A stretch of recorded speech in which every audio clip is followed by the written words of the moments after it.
Bonjour et bienvenue dans cette vidéo qui est un tuto pour apprendre à flouter une zone spécifique dans Final Cut et une zone bien sûr dynamique.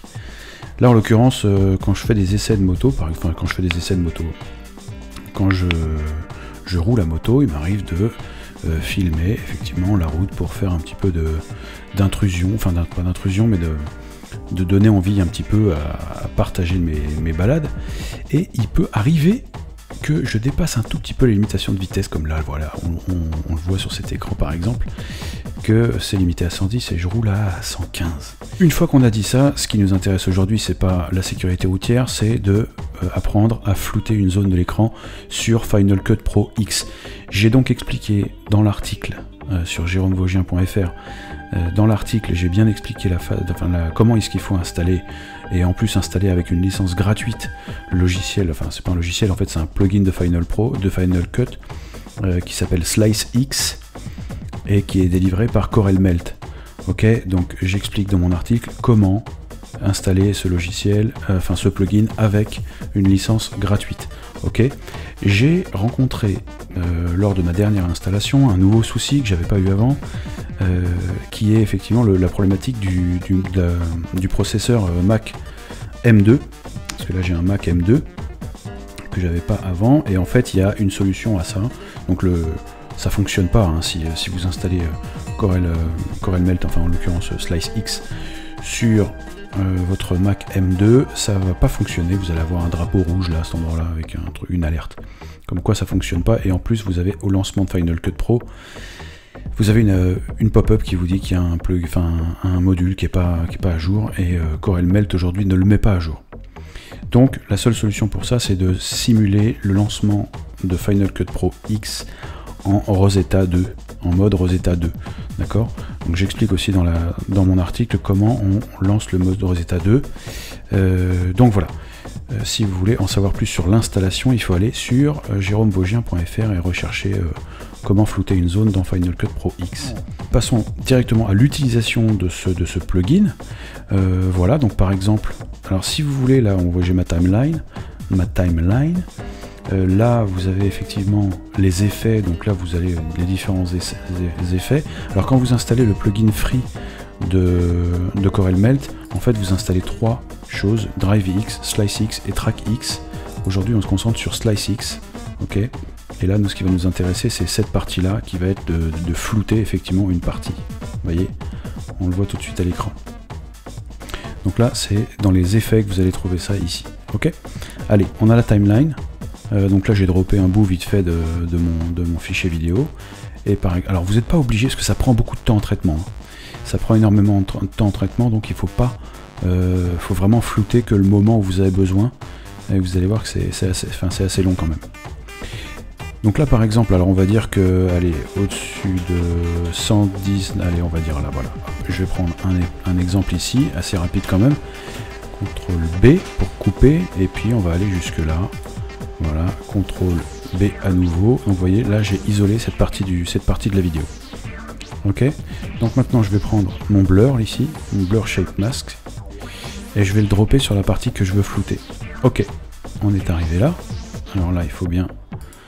Pour ceux qui ont l'habitude de Final Cut, c'est là que ça se passe. Hop, il faut sélectionner ce morceau de la timeline, plus mettre votre ici la barre dans le champ. Alors là, ce que je fais en général, c'est que je garde pas ça. Je prends juste ça. Hop, je vais sélectionner ça et faire vraiment... Voilà, et je pars de mon compteur ici, je me mets au milieu. Et je fais ça, et je vais flouter, voilà ça.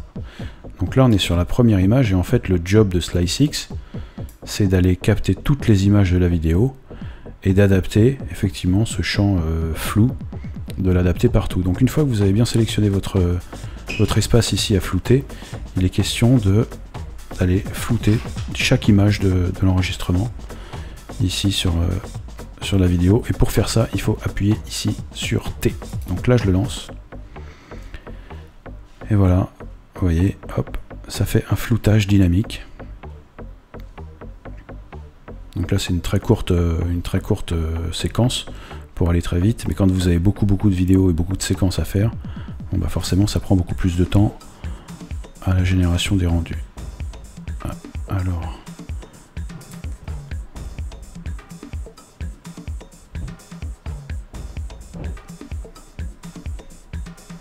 Ah oui, alors vous voyez là, ce que j'ai fait, c'est que j'avais pas mis, en fait, au bon endroit ici.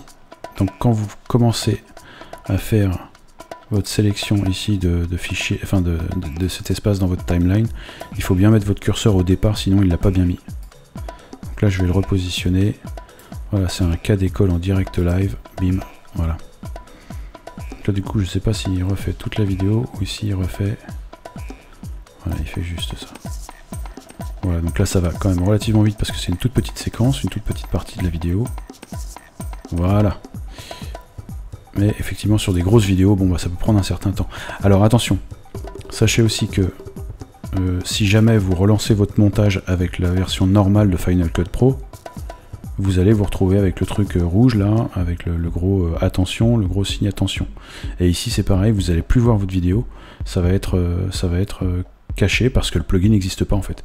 Vous avez appliqué un filtre en quelque sorte, un effet qui n'existe pas, qui n'est pas pris en charge par Final Cut. Donc dès lors que vous avez édité et fabriqué une vidéo avec du floutage SliceX dans cette configuration comme on voit là, eh bien vous devrez relancer toujours avec le mode Rosetta 2. Voilà, alors peut-être que dans le futur CorelMelt va faire une mise à jour pour que ce soit standard et que ce soit bien pris en compte pour les M2, mais pour l'instant c'est pas le cas. Donc dès lors que vous éditez une vidéo avec du flou, vous devrez de toute façon rééditer votre vidéo toujours avec Rosetta 2, en mode Rosetta 2, ok. Donc voilà, là on y est, bim, voilà, là on voit bien l'écran, et hop ça floute, et là on peut rouler à 372 sans problème. En tout cas pour ce qui concerne le montage. Voilà, bah écoutez, encore une fois, donc je vous invite à vous abonner à mon canal parce que je fais quand même de temps en temps des petites vidéos comme ça pour donner des trucs et astuces sur Final Cut mais aussi dans d'autres environnements. Et puis donc pour comprendre bien comme il faut le début de l'installation de SliceX de CorelMelt pour faire du floutage de zone dynamique dans Final Cut, eh bien vous retrouverez ça sur jérômevosgien.fr. Allez, à bientôt. Et n'oubliez pas de vous abonner. Hein.